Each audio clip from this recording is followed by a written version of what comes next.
Oke, Wet, kembali lagi dengan kami di AS The Workshop dengan saya Arya di sini. Kali ini kita ada project nih untuk bore up Honda PCX menjadi 180 cc menggunakan paket bore up full BRT.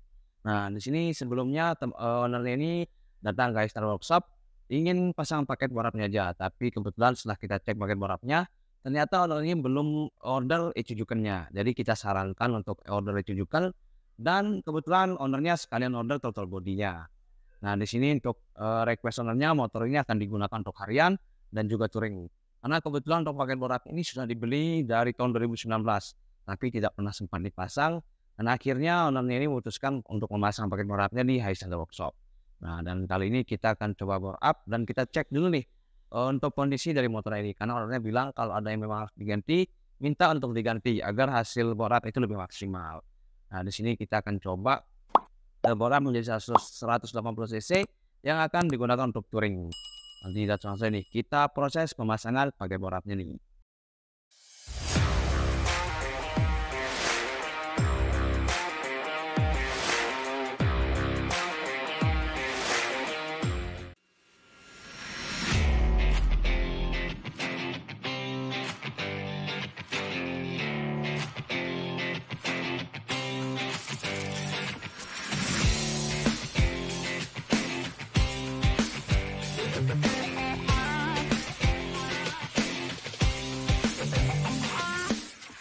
Ini dia nih untuk kondisi head standarnya nih.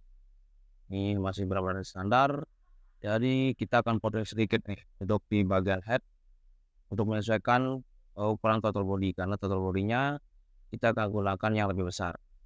Ukuran 34. Tapi kebetulan TB-nya belum nyampe nih. Jadi kita potong polis dulu dan kita pasang di bagian block set pistonnya. Kita pasang di bagian block set piston dulu. Sementara itu kita tunggu untuk pouring polish.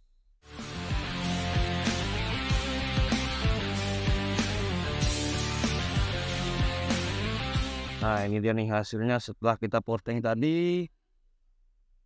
Ya, setelah kita pouring polish, ini pouringannya kita hanya perhalus sedikit dan kita sesuaikan dengan kebutuhan dan hasilnya kita sesuaikan dengan speknya. Di untuk hasilnya kita pouring polish bagian in dan X. Dan setelah ini kita akan lakukan skir clap. Ini pouringan in dan ini untuk X-nya. Jadi yang X lebih halus daripada yang in. Kalau yang in kita masih buat ada serat-serat kayak gini. Headnya si Honda PCX dan selanjutnya kita akan skir untuk bagian clap.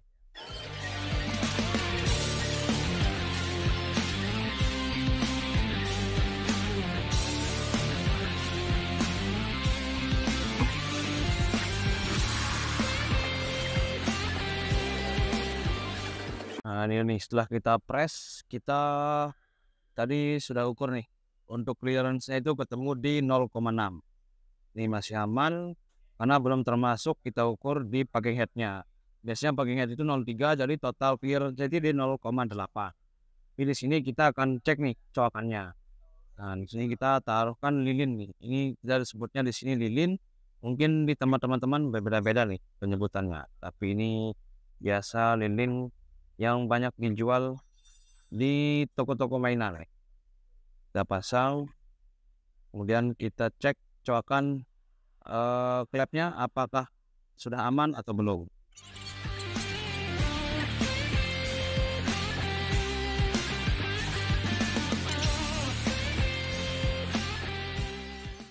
Nah, ini cara ngeceknya nih. Di retainer kita pasang tanpa peer clap, kemudian camnya juga kita pasang, plato komplit, kemudian ini kita putar nih. Apakah si retainer akan mentok ke seal flap? Kita bisa lihat dulu. Nah, ternyata di sini, nah ini dilihat untuk jaraknya, ternyata di sini sudah hampir mentok antara si retainer dan juga seal flap. Di sini sudah hampir mentok, mepet. Di sini ada dua kemungkinan, ada dua pilihan. Pertama, saya bisa mengganti retainer dengan yang lebih pendek menggunakan retainer BRT, atau di retainer ini kita potong. bisa dipotong nih. Untuk pantatnya ini dipotong sekitar 1 sampai 2 mili sampai ada jarak main antara si seal clamp dan juga si retainernya ini. Ini kita custom atau kita ganti juga nih, bisa kita ganti menggunakan yang BFC nih. Jadi karena retainer pendek, jadi kita tinggal ganti. Konfirmasi ke ownernya, ternyata ownernya minta mengganti retainer dengan BFC. Ini retainernya sudah pendek, jadi ini tinggal pasang aja nih. Untuk retainernya, perbedaan ini kita custom, tapi setelah ownernya kita konfirmasi ternyata minta diganti aja. Perbedaannya antara retainer BRT dan juga yang standarnya. Dan ini sudah lebih pendek, jadi kita tinggal pasang aja nih untuk retainer BRT-nya. Kita pasang seal clamp ulang, baru kita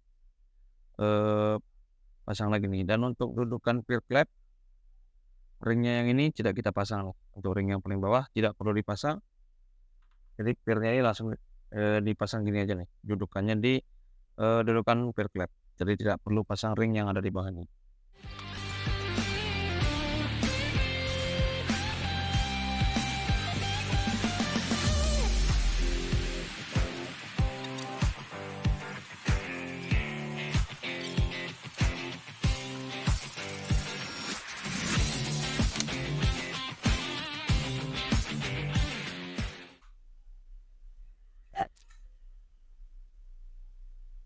Nah, ini setelah kita cek coakannya, sini untuk coakannya masih aman.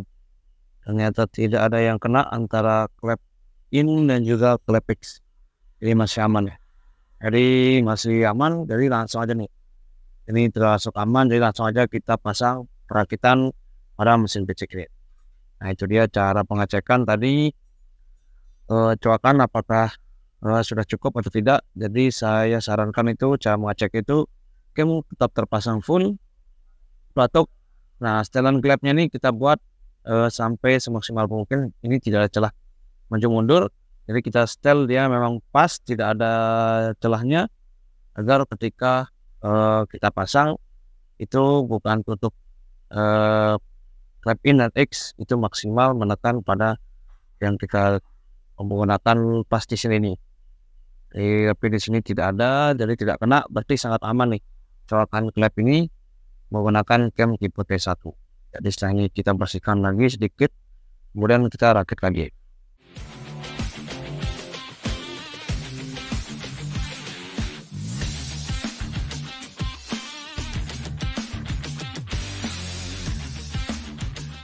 Nah, ini dia nih untuk mesinnya. Setelah kita pasang, proses perakitan untuk paket borapnya. Setelah itu kita akan naikkan nih ke dalam rangkanya. Nah, setelah kita naikkan ke rangkanya, kita akan indrayan. Nah, indrayan ini kita akan hidupkan selama 1-2 jam di ruangan dyno dengan dikipas menggunakan blower.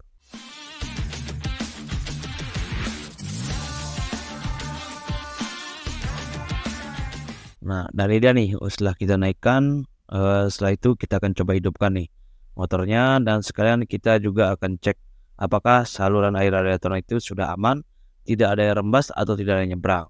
Nah, di sini kita harus pastikan dulu bahwa radiatornya itu tidak ada yang nyebrang atau bercampur dengan oli. Nah, setelah itu kita pastikan lagi tidak ada part-part yang mengganggu atau yang masih kurang, atau bahkan di suara mesin itu kita pastikan normal semua, tidak ada yang berisik atau yang mencurigakan. Nah, ini dari untuk peceknya setelah kita pasang dan kita rakit di rangkanya, ini kita indrayan nih. Nah, di sini kita indrayan itu di dalam ruangan dyno. Jadi motor ini kita indrayan di ruangan dyno dan kita akan kipas menggunakan blower. Biasanya kita indrayannya itu kita biarkan hidup atau idle selama 1-2 jam dengan kondisi mesin itu tetap di blower atau tetap dikipas menggunakan blower agar suhu mesin itu tetap stabil. Ini biasa kita lakukan cara indrayannya apabila kita pasang paket borap di external workshop. Dan setelah itu kita akan coba setting ECU dan juga dyno untuk melihat nih berapa sih hasil yang didapatkan setelah pemasangan paket borap. Tapi sepertinya di sini kita akan lakukan modifikasi pada puli karena ini sudah saya wanti-wanti nih. Karena kejadian sebelumnya kita pernah dapat menemukan kasus motor itu floating disebabkan karena bagian sipik ini sengit. Jadi kemungkinan motor ini kita akan coba dulu nih, kita cek 1 sampai 2 kali running apakah CPT-nya ini memang loading atau tidak. Kalau memang loading, kita akan langsung custom atau mengganti menggunakan.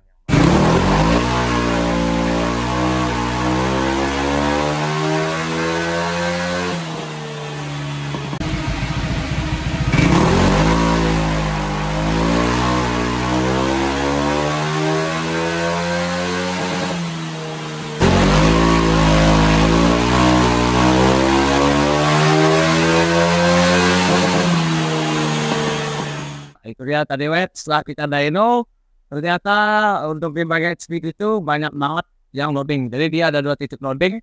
Jadi sebelumnya kita akan analisa nih dari hasil dynonya. Karena saya menemukan dari beberapa kasus kemarin kita sempat trouble itu karena bagian speednya loading. Jadi karena speednya loading, peel plate itu menjadi floating. Dari sini saya akan bahas nih, kenapa si speed ini bisa menyebabkan floating pada peel plate. Karena kemarin sempat viral nih di TikTok kita nih tentang pembahasan CCTV penyebab peel plate patah. Jadi langsung kita bahas nih dengan menganalisa hasil dynonya. Ini bisa dilihat nih untuk hasil grafiknya. Di sini ada 2 sampul yang besar dan yang kecil. Nah, ini yang menyebabkan si motor ini loading. Nah, kenapa ini menyebabkan loading? Biasanya ini karena ada kurang maksimal di bagian CPT atau slip di bagian CPT-nya. Nah, kemarin saya sempat bahas tuh penyebab peel plate itu putus karena si sampul ini. Jadi istilahnya begini, ketika motor pertama kali digas, motor itu teriak. Nah, dia di sini akan seperti tertahan. Mungkin teman-teman tadi yang mendengarkan suara ketika di dyno itu pasti paham nih. Ketika motor ada suara tertahan. Nah, yang tertahan itu adalah ini si sampul ini. Jadi diibaratkan itu motor ini membawa beban berat. Nah, ketika membawa beban berat, sedangkan kita tetap ngegas pol sampai mentok, otomatis motor ini akan seperti dipaksa nih. Dipaksa untuk teriak. Padahal kondisi mesin itu sedang tertahan. Nah, ini dia nih untuk sampulnya. Dia loading 2 kali, kemudian dia baru teriak. Nah, ini yang harus kita rapikan nih. Kalau bisa sebisa mungkin, walaupun tetap ada sampul, tapi misalkan sampulnya kecil. Jadi di sini kita akan cek nih bagian kiriannya, kondisinya itu bagaimana. Semoga setelah kita custom nanti hasilnya bisa jauh lebih baik. Karena di sini kita lihat nih 2 sampul yang gini. Jadi motor ini untuk tenaga atasnya enak, tapi untuk bawahnya itu untuk kebutuhan bawah ke tengahnya itu cukup lama, cukup loading. Karena motor ini ketika standar pun berasa banget nih untuk loading jedanya di sini. Seperti mesin tertahan itu. Mungkin teman-teman yang sering main motor metik ya, sering main kiri ya, pasti paham nih. Pasti pernah ngerasain motor ketika dibawa ngebut itu akan terasa tertahan. Nah, tertahan itu apabila kita dyno itu hasilnya akan seperti ini nih. Ini ada loading. Jadi ini dia nih penyebab kenapa motor itu bisa floating, yaitu karena si loading ini yang menyebabkan mesin itu seperti tertahan. Nah, ini dia nih untuk hasil grafiknya. Dan setelah ini saya akan coba bongkar nih dan custom di bagian CPT-nya.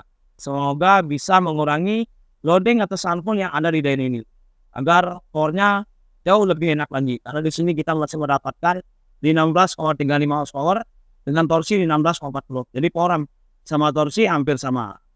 Sebenarnya nih kita bongkar di bagian CPT-nya. Nah, ini nih untuk kondisi dari pulinya nih. Ternyata di sini normal rollernya sudah dibuat lubang. Tapi di sini bisa lihat nih untuk rumah rollernya nih sepertinya agak kegerus. Jadi kita bongkar nih untuk rumah rollernya.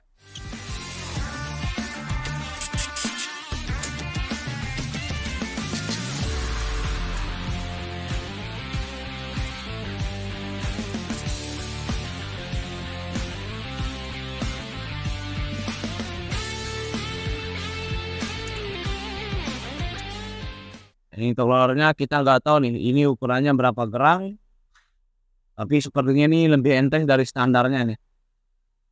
Ini roller yang digunakan.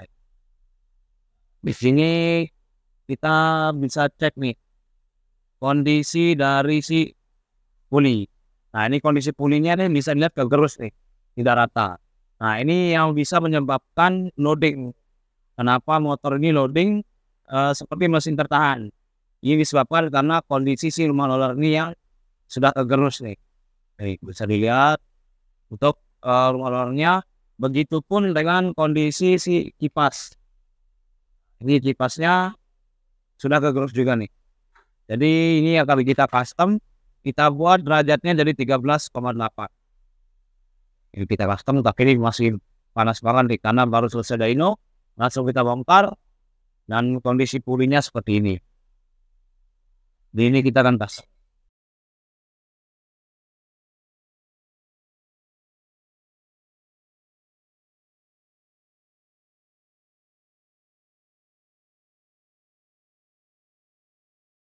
Nah, ini dia nih untuk hasilnya setelah kita custom rumah rollernya. Di sini kita bubut nih menggunakan derajat di 13,8. Nah, ini bisa dilihat nih 13,8 untuk rumah rollernya dan juga untuk di kipasnya. Dan ini pun kita bersihkan lagi nih untuk di pinggir-pinggirnya untuk mengurangi dari bobot si rumah roller ini. Dan setelah ini kita akan pasang nih di Honda Paycheck. Dia nih untuk pulinya yang setelah kita crop dan juga kita bubut. Ini kita crop dan bubut, dan untuk rollernya kita gunakan yang semula kipasnya. Jadi rollernya kita gunakan yang memang bawaan dari si motornya. Kita hanya custom di bagian rumah roller dan juga kipasnya. Setelah itu kita pasang dan kita dyno lagi nih. Apakah slipnya berkurang atau masih makin parah. Jadi kita coba setting di bagian kiri.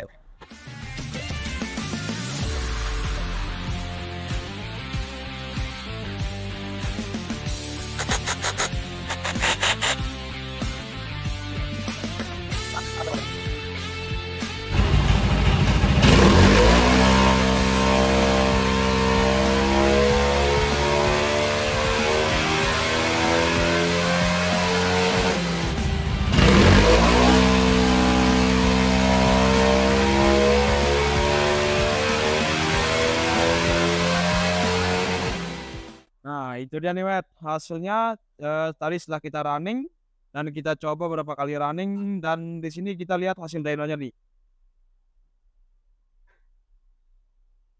Di sini bisa dilihat nih untuk hasil dynonya. Nah, pertama di sini yang merah ini adalah sampul pertama yang tadi. Ini kan masih ada 2 sampul nih. Nah, setelah kita custom itu dia menjadi 1 sampul. Jadi untuk sampul loading ini cuma 1.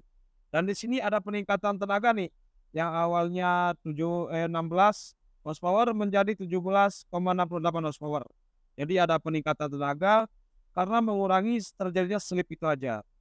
Nah, dan kita coba analisa dari 5 grafik. Nah, dari kelima grafik ini bisa kita lihat nih. Pertama di sini yang berubah adalah speed. Nah, awalnya maksimal speednya itu di 117 km. Nah, setelah kita custom menjadi 141 km. Dan untuk akselerasi pun bertambah. Yang awalnya 35 menjadi 40.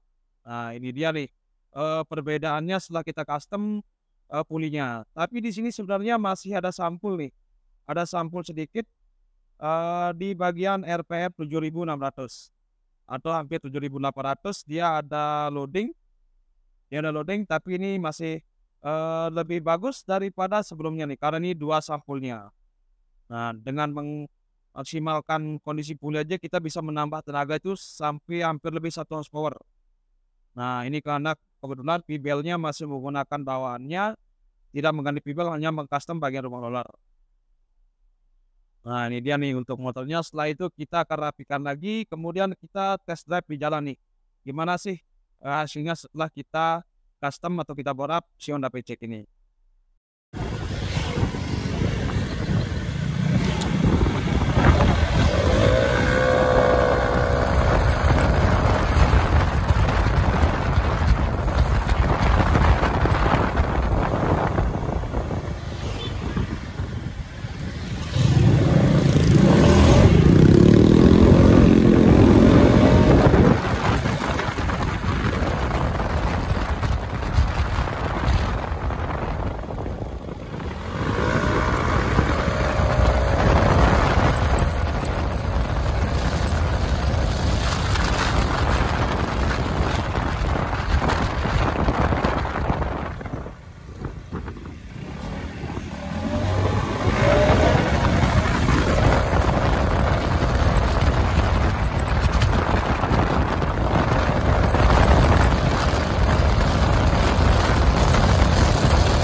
Ini dia nih, hasil akhirnya untuk Honda Paycheck yang kita bore up 180 cc. Tadi sudah kita test drive juga tuh. Jadi ini motornya sudah selesai dan kita informasikan ke owner-nya, tapi owner-nya minta kita untuk test drive dulu. Kita gunakan sehari 2 hari, baru owner-nya mau untuk ambil motornya. Jadi owner-nya kebetulan dari luar kota, jadi dia ingin motornya dipastikan lagi bahwa tidak ada yang trouble atau tidak ada kendala, nah, agar bisa langsung digunakan untuk touring. Nah, ini dia nih project kita bore up Honda Paycheck 150 cc menggunakan paket full BRT.